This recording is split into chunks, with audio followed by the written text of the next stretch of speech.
দেখছেন স্বরূপ কথা। আমি স্বরূপ দত্ত এসেছি নতুন একটা এপিসোড নিয়ে, এবং এপিসোডের বিষয়বস্তুটা বাংলার রাজনীতির।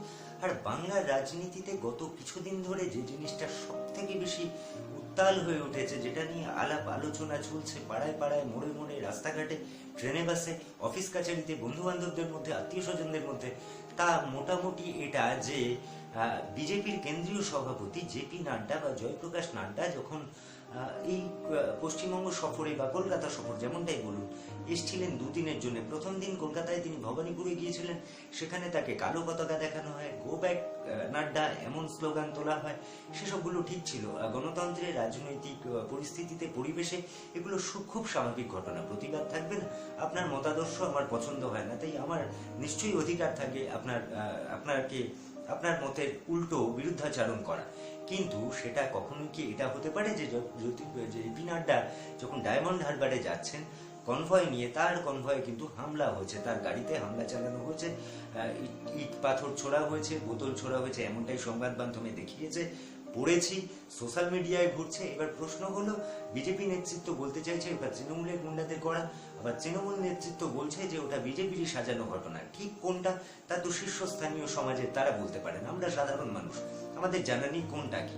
তবে হ্যাঁ, এই ঘটনা কিছুতেই আমরা চাইবো না এ ধরনের ঘটনা ঘটুক। নেতা, মন্ত্রী, সাধারণ মানুষের প্রত্যেকের জীবনের দাম আছে। সে কোনো অন্য মতাদর্শের বিশ্বাসী, সে একটি অন্য পলিটিক্যাল পার্টি করে, আরেকজনের একটি পলিটিক্যাল পার্টি করে, তো তিনি তার রাজনৈতিক মতাদর্শ নিয়ে থাকুন, ইনি এনার রাজনৈতিক মতাদর্শ নিয়ে থাকুন। কিন্তু কেউ কারোর ওপর যদি এরকম শারীরিকভাবে হামলা করে, সেটা কিছুতেই কাম্য নয়, কারোর ক্ষেত্রেই না হোক, জেপি নাড্ডার ক্ষেত্রেও জিনিসটা না হোক, বা অন্যান্য রাজনৈতিক দলের অন্যান্য নেতাদের ক্ষেত্রেই না হোক।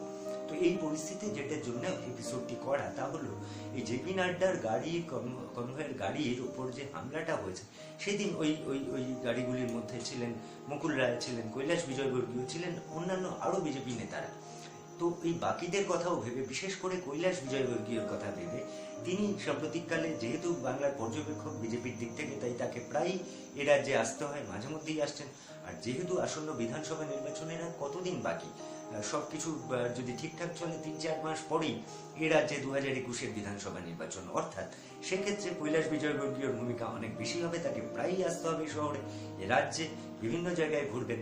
সেই সময় যাতে এই ধরনের পরিস্থিতির আগেই একটা সতর্কতা যদি অবলম্বন করা যায়, সেই ব্যবস্থাই নিল বিজেপি নেতৃত্ব বোধ হয়। তার কারণ কৈলাস বিজয়বর্গীয় এবার আর সাধারণ গাড়িতে চড়বেন না, তার নিরাপত্তা জেড প্লাস ক্যাটাগরি করা হলো। কৈলাস বিজয়বর্গীয়কে এবার থেকে জেড প্লাস ক্যাটাগরির নিরাপত্তা দেওয়া হবে, অর্থাৎ সেক্ষেত্রে তিনি এবার বুলেট প্রুফ গাড়িতে যাতায়াত করবেন, যেটা জেপি নাড্ডার ক্ষেত্রে ছিল। জেপি নাড্ডার গাড়িটি যেহেতু বুলেট প্রুফ, তাই এ ধরনের সাধারণ মানুষ হিসেবে আমরা যা বুঝি, একটা বুলেট প্রুফ গাড়ি বা একটা ভালো ওই ধরনের নিরাপত্তা রাখা গাড়ি, তারও কি কাজ ভাঙে না? নিশ্চয়ই ভাঙে। কিন্তু তার কাজ ভাঙা আর একটি সাধারণ গাড়ির কাজ ভাঙা, দুটোর মধ্যে ডিফারেন্স হয়। দেখবেন একটা এমনি সাধারণ গাড়ির কাজ ভাঙলে ছুরু করে পড়ে যায়, সারা রাস্তা ঝরে পড়ে যায়। আর এই ধরনের যেগুলো অনেক বেশি স্ট্রং, এই ধরনের গাড়ি, তার কাজও কি ভাঙা যায় না? নিশ্চয়ই যায়। কিন্তু কাজ ভাঙার পরেও সেই কাজগুলো ওই লেগে থাকে না, ভেঙেছে কিন্তু ভেঙে লেগে রয়েছে, ওরকম একটা ব্যাপার। তো যাই হোক, একজন নেতা মানুষ বা যে মানুষই বলুন, এরকম একটা ঘটনার পর তাকে এমনটা দেয়া হচ্ছে।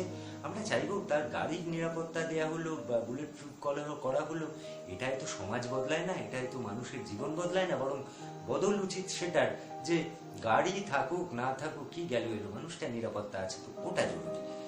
তো সেটাই আশা করব। আর যারা বিজেপি সমর্থক, যারা কৈলাস বিজয়বর্গীয়কে ভালোবাসেন, তাদের ভালো লাগবে যে যাক, একটা কিছু ব্যবস্থা জেপি নাড্ডার গাড়ির ওই হামলার পর, জেপি নাড্ডার কনভয়ের গাড়ির হামলার পর অন্তত কৈলাস বিজয়বর্গীয়কে বাড়তি নিরাপত্তা দেওয়া হচ্ছে। তো আজকের মতো স্বরূপ কথা এখানেই শেষ। আপনারা দেখতে থাকুন স্বরূপ কথা, লাইক করুন, কমেন্ট করুন, শেয়ার করুন, আর অবশ্যই চ্যানেলটাকে সাবস্ক্রাইব করুন। নমস্কার, ভালো থাকবেন।